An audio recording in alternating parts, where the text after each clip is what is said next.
This morning I found myself outside before everyone else was awake. Wrapped in a blanket, warm breakfast in hands, watching the sun slowly rise over another winter's day.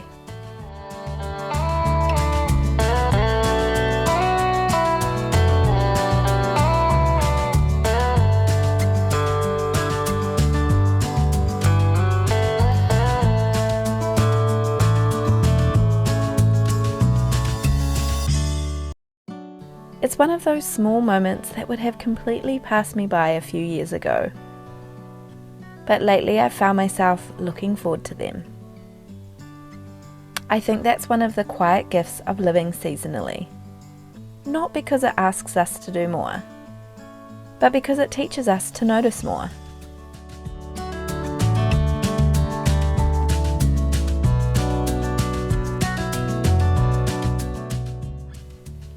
When I first discovered living seasonally, I thought it was mostly about creating beautiful childhoods. The nature tables, the seasonal crafts, the traditions. And while those things certainly have their place, somewhere along the way my perspective shifted. I realised I needed the seasons just as much as my son did. Motherhood has a way of asking us to keep moving regardless of how we're feeling. To keep showing up with the same energy in every month of the year. To keep cooking the same meals, keeping the same pace, filling the weekends, saying yes to the same things. But nature has never worked like that. Winter doesn't apologise for asking us to slow down. It quietly invites us in. And I've realised that maybe I need that invitation too.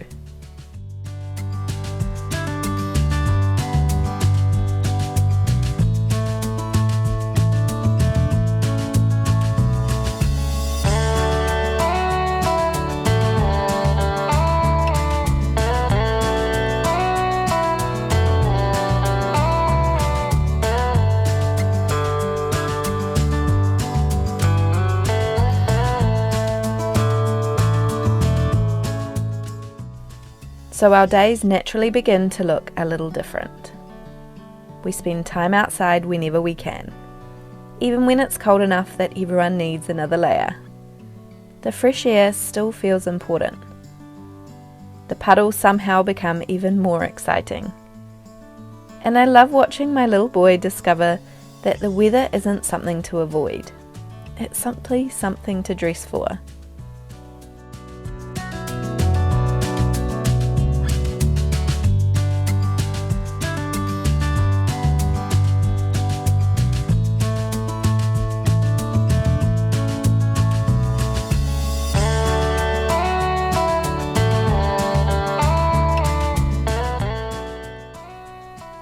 Back home I found a cauliflower that really needed using, so I turned it into a sweet piccalilli. One of those simple kitchen jobs that quietly becomes part of the rhythm of the day. Lately we've been eating so many slow-cooked meals, soups, stews, corned beef, the kind of meals that warm you from the inside out. Meals that pair perfectly with something sharp and sweet on the side. And as I've leaned in further to seasonal cooking, I've started wondering if our grandparents instinctively understood something we've forgotten. That perhaps our bodies ask for different things in different seasons. Richer broths, long simmered meats, fermented vegetables, foods that are nourishing, comforting, and easy to digest. Interestingly, they're also many of the same foods we often recommend for mothers in postpartum months. Slow-cooked meals rich in minerals, gentle foods that don't ask much of a body that's already given so much. I've found myself wondering whether that's really such a coincidence. Maybe winter in its own way asks something similar of us. To conserve our energy, to nourish ourselves deeply, to let warmth become part of our rhythm.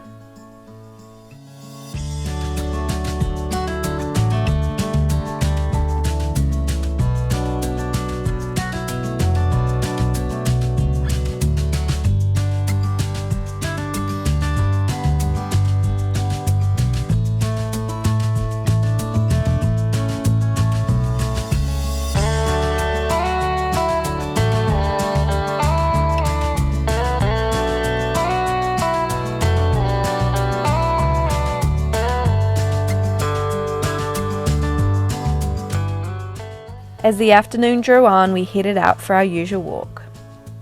My boy bundled into his rain gear because the clouds promised rain at any moment.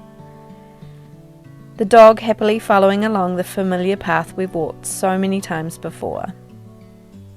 It's funny how children never seem to tire of familiar places. And if I'm honest, neither do I. There is something deeply comforting about returning to the same tracks, the same trees, the same rhythms. Maybe we need familiarity just as much as our children do.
Later, I put a corned beef into the pressure cooker.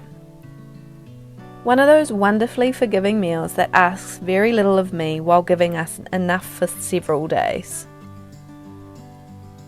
Today's reason was a little special. We were taking it to a Matariki picnic with friends, tucked into Reuben sandwiches to share together.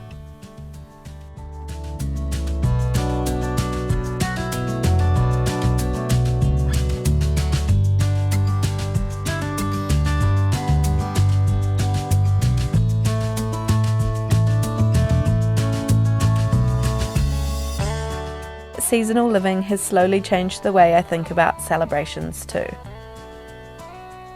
Less pressure to create something elaborate. More joy in bringing simple food that's made with care. More time spent together. More conversation. More space to simply be.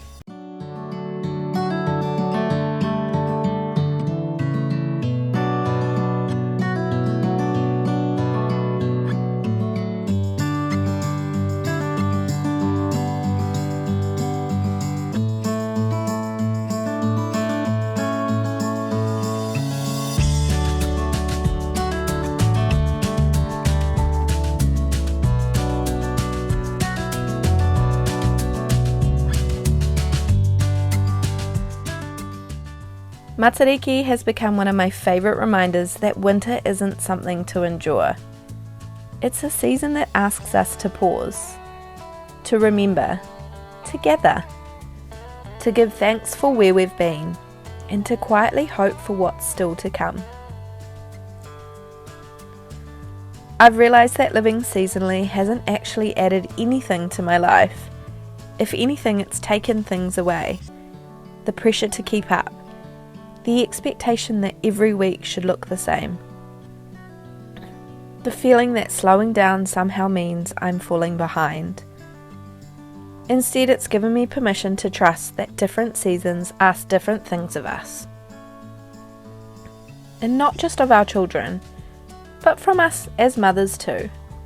And perhaps that's what I've been learning all along. Seasonal living isn't really about creating magical childhoods. It's about creating a home where everyone, including me, is allowed to live a little more gently.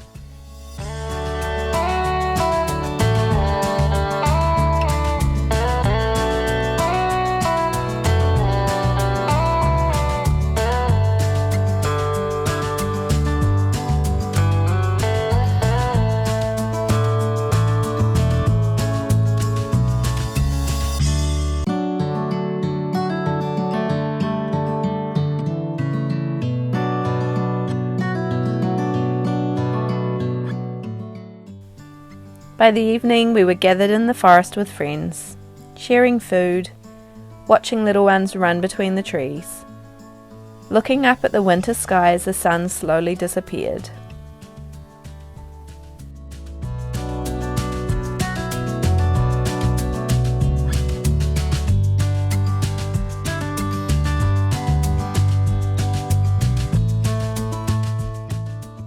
If you've been feeling like this season has been asking you to slow down too, I hope this is a reminder that you're allowed to listen.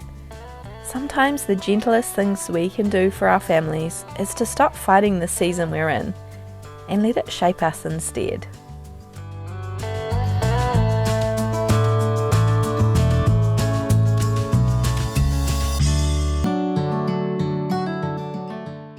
If this way of living resonates with you, I'd love to have you here each week.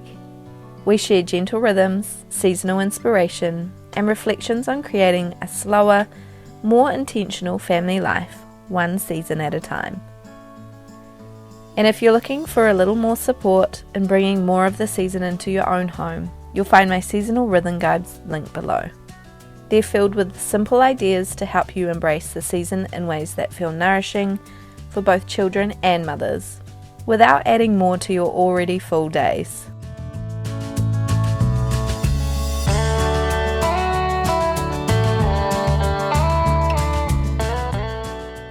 Thank you so much for spending this little piece of winter with us, and I'll see you next week, friends.